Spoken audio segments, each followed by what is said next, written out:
What's spirituality in the martial arts, you might ask? Well, there's light and there's dark because spiritual is relative. So there is a dark aspect. Dark spirituality. Well, what you create more for yourself. So there's certain people out there in this world that have used their abilities at fighting to fuck other people up, to collect money for gangsters, and do other really nasty shit to people. And, when karma collects, it's a bitch.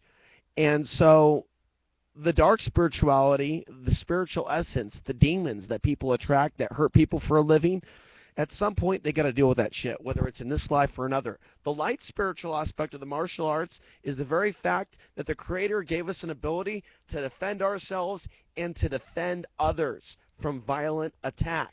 We have the ability to drop opponents with just a few drops, with just a few strikes. And it's really about that energy, even that whole thing about Dimmock. It's really that release of your chi or your ki or your prana into that opponent as you strike them, dropping them with the intent in your mind and knowing that you will emerge from the situation victoriously. Now, there are people that have used that ability to really fuck people up for a lifetime. And guaranteed, those people have to pay back those consequences, because there's a reason why certain people, for the entirety of a lifetime, are constantly looking over their shoulder. And that's not a life worth living.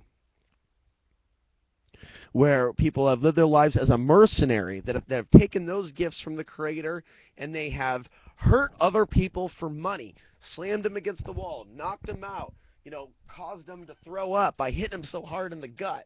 That type of sick shit. Those are the people that look over their shoulder.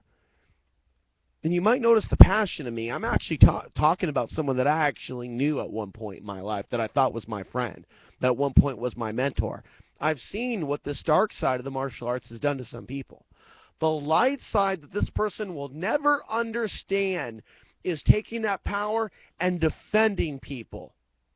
Standing up. If we saw swaths of humanity stand up with their bare hands, firearms aside, and said no to this injustice, men and women together, firearms aside, you would see change on the planet. In addition to, of course, a balance and proper relationships between men and women, love between each other. You have to back it up with love. Without love, you just have chaos. You just have insanity. You just have infighting. You got to have love to back it up. But love backed up with pure will and a clenched fist and a willingness to fight against that which is wrong, combining the physical and the spiritual, the masculine and the feminine. And there's so many other ways we can kind of describe this scenario. But the light aspect of the martial arts is taking those abilities, taking those gifts, and actually defending the people that need to be defended right now, regardless of how large Goliath is, how large this monster may be. There are too many people that are giving into their fears. And I'm not talking about a violent revolution, but there are many cases where people should be defending themselves and should be defending people that are being assaulted. We got all these people going out in the streets going, hands up, don't shoot. Might as well be saying, ass out, don't fuck. What is that going to be, the future chant of the future generations to prevent rape? Ass out, don't fuck. Hands up, don't shoot. No.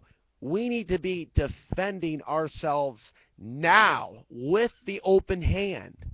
Instead of people shooting cops, when cops are hurting people in front of a crowd of 50, a group of adults should intervene and stop that cop from beating someone literally into the ground. That is the time to act.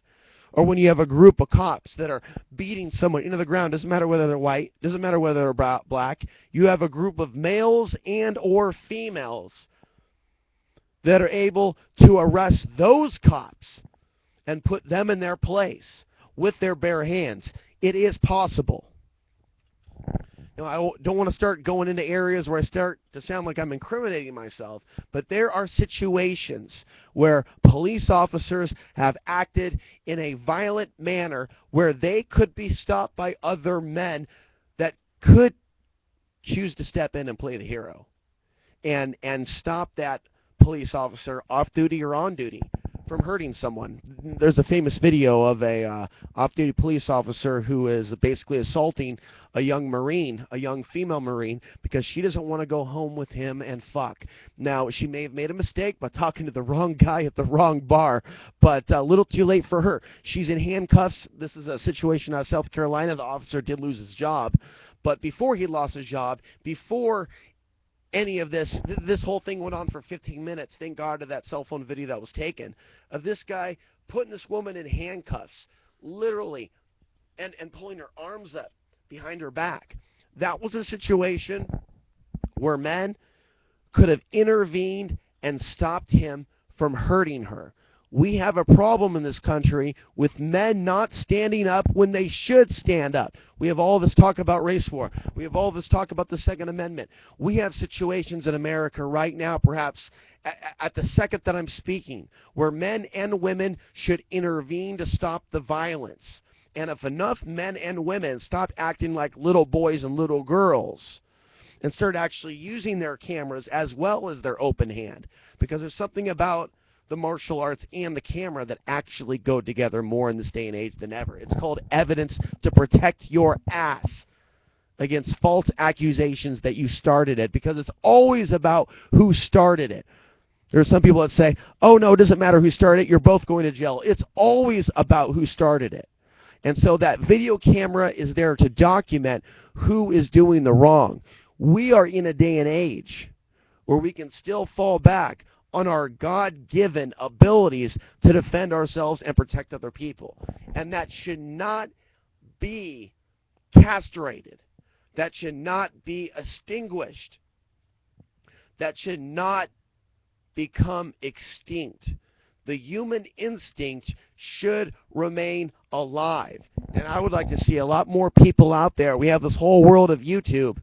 I'd like to see a lot more people out there using their God-given abilities to defend people that need defending when they're being victimized and hurt by other people. I want to see real heroes emerge in this so-called consciousness shift, and I want to see that revolution televised.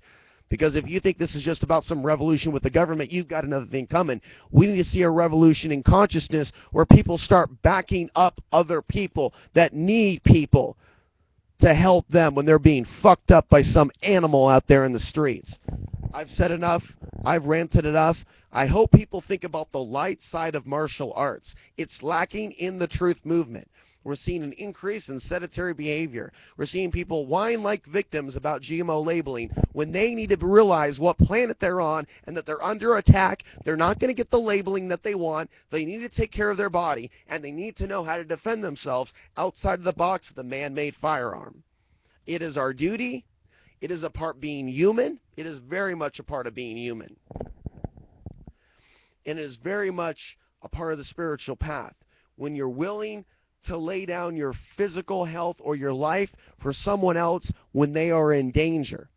And we are in a day and age where people will just keep walking when someone else is being assaulted, or someone else is being raped, or someone else is being hurt, or someone else is being dragged into a car. And I say no more. We need to see a rise of brave men and women that understand the light side of the martial arts.